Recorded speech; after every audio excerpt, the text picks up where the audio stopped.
This is by Alexander Pope. It's called Epistle number 2 to a Lady, of the characters of women. Approximately written 1735 and then again in 1744. Nothing so true as what you once let fall. Most women have no characters at all. Matter too soft a lasting mark to bear, and best distinguished by black, brown, or fair. How many pictures of one nymph we view, all how unlike each other, all how true.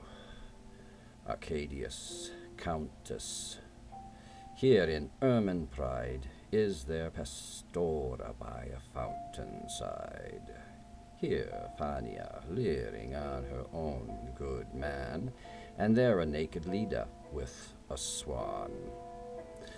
Let then the fair one beautifully cry, in Magdalen's loose hair and lifted eye, or dressed in smiles of sweet Cecilia shine, with simpering angels, palms, and harps divine. Whether the charmer, sinner it, or saint it, if folly grow romantic, I must paint it. Come then the colors and the ground prepare, dip in the rainbow, trick her off in air. Choose a firm cloud before it fall, and in it catch ere she change the Cynthia of this minute. Rufa, whose eye, quick glancing o'er the park, attracts each light, gay meteor of a spark, agrees as ill with Rufa standing lock as Sappho's diamonds with her dirty smock, or Sappho at her toilette's greasy task, with Sappho fragrant at an evening mask, so morning insects that in muck begun shine, buzz, and fly bow in the setting sun. How soft is Cilia, fearful to offend the frail one's advocate, the weak one's friend.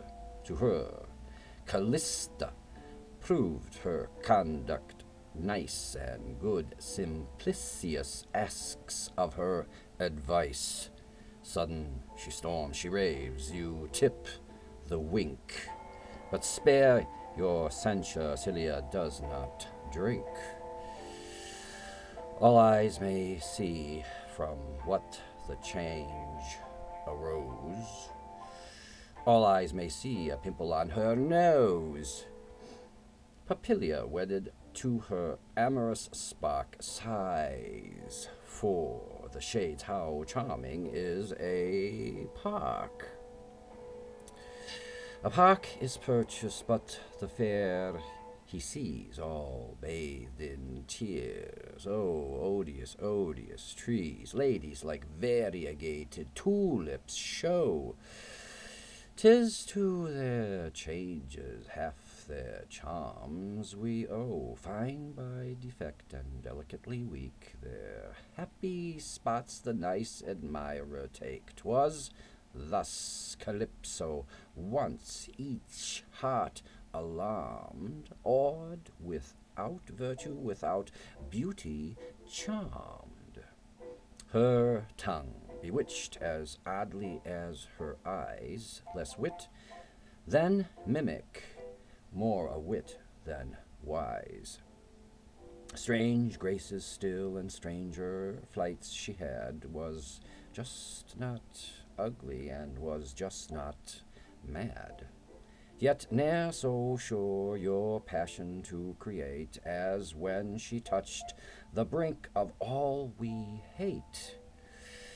Narcissa's nature tolerably mild, to make a wash would hardly stew a child, has even been proved to grant a lover's prayer, and paid a tradesman once to make him stare, gave alms at Easter in a Christian trim, and made a widow happy for a whim.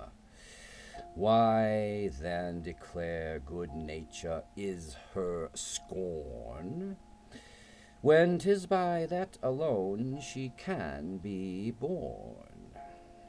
Why pique all mortals, yet affect a name, a fool to pleasure, yet a slave to fame? Now deep in Taylor and the Book of Martyrs, now drinking citron with his grace and Chartres.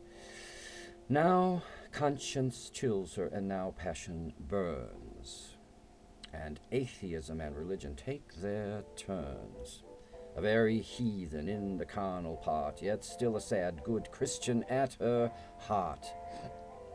See sin in state majestically drunk, proud as a Pyrrhus, prouder as a punk, chaste to her husband, frank to all beside, a teeming mistress, but a barren bride. What then? Let blood and body bear the fault, her head's untouched, that noble seat of thought, such this day's doctrine.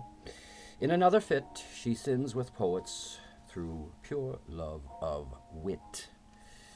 What has not fired her bosom or her brain? Caesar and Tallboy Charles and Charlemagne, as Helluo, late dictator of the feast, the nose of haute goût and the tip of taste, critiqued your wine and analyzed your meat.